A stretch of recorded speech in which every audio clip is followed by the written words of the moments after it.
I'll start a fractured cult, right? Oh, that would be cool. You can do anything you want. Robert, introduce yourself, please. I'm Robert Scoble, and I'm a tech blogger. I've been blogging since 2000, but I've been in the tech industry since 1970s. My dad brought a tour of Apple building.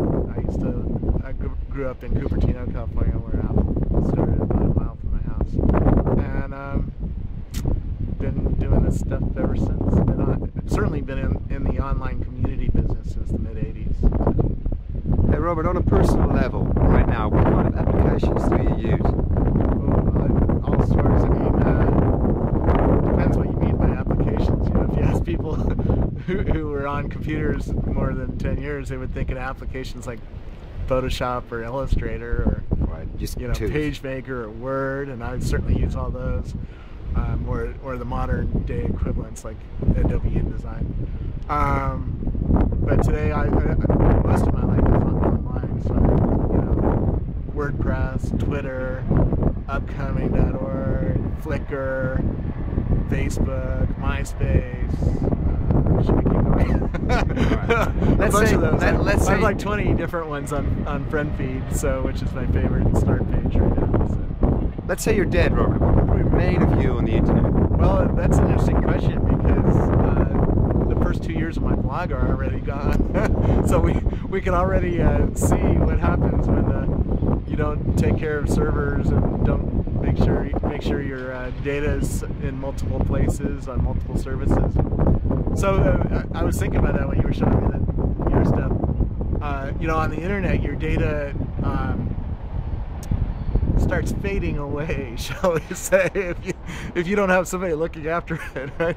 Google eventually says, oh, that's old data and we don't need to index that anymore, because nobody's going there anymore and it's not interesting, and there's newer data that's more interesting, or servers go down, or stuff gets deleted.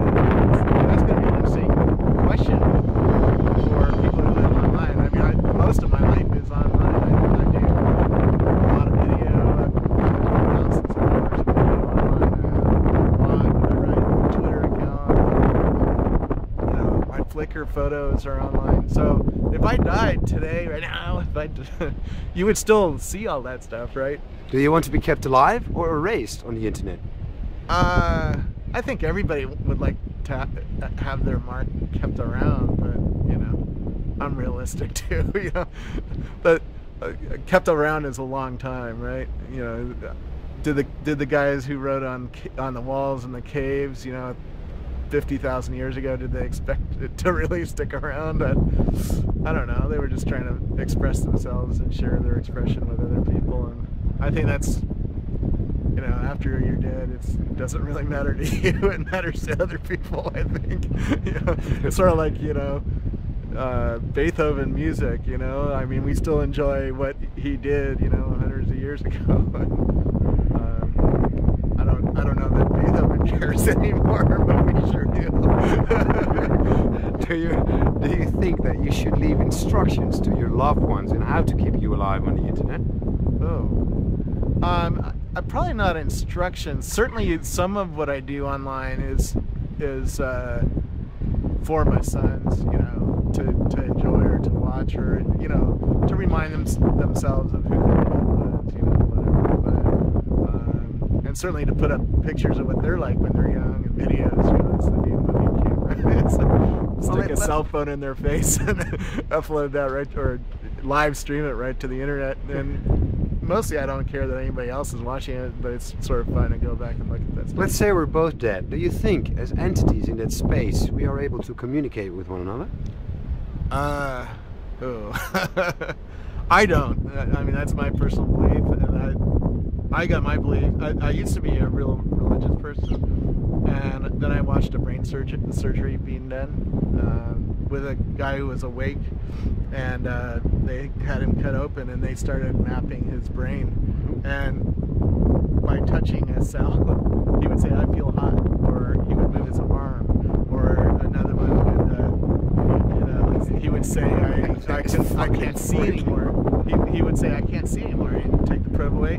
Oh, there you are. That's sort of the brain is working, and it pumps the cells, and you can I actually had access to your brain, I could make you do shit that you don't want to do. And so what is reality? It changed all my ideas of what is reality, what is the soul, what is afterlife. You know, if we went to the afterlife, would we meet Ronald Reagan the way he was when he was 20 years old, or the way he was when he died? You know, and a lot of people think that they're gonna be like meet their parents or whatever the way that they remember them, you know, but not the way that they after they had Alzheimer's or whatever. Horrible. or you know, if you have a brain injury, right? You know, you meet some people who have brain injury and they lose some of their personality, or their personality changes because, you know, or my personality is going to change, my memories are going to change, my life experience is going to change. And so which one do we talk about? You know? Well, Robert, thanks. Thanks.